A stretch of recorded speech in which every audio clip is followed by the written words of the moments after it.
ایران نے امریکہ سے مذاکرات کے دوسرے مرحلے میں شرکت سے انکار کر دیا۔ ایرانی خبر ایجنسی ایرنا کے مطابق ایران مذاکرات کے اگلے راؤنڈ میں شرکت پر آمادہ نہیں ہوا۔ ایرانی خبر ایجنسی تسنیم نیوز کے مطابق ایران نے مذاکرات کے اگلے راؤنڈ میں شرکت بحری ناکہ بندی کے خاتمے سے مشروط کی ہے۔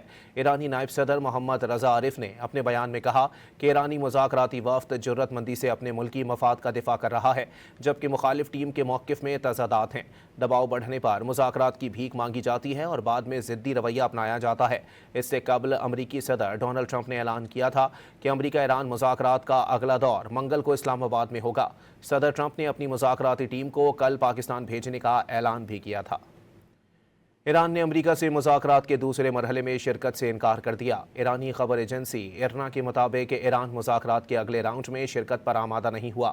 ایرانی خبر ایجنسی تسنیم نیوز کے مطابق ایران نے مذاکرات کے اگلے راؤنڈ میں شرکت بحری ناکہ بندی کے خاتمے سے مشروط کی ہے۔ ایرانی نائب صدر محمد رضا عارف نے اپنے بیان میں کہا کہ ایرانی مذاکراتی وفد جرات مندی سے اپنے ملکی مفاد کا دفاع کر رہا ہے، جبکہ مخالف ٹیم کے موقف میں تضادات ہیں۔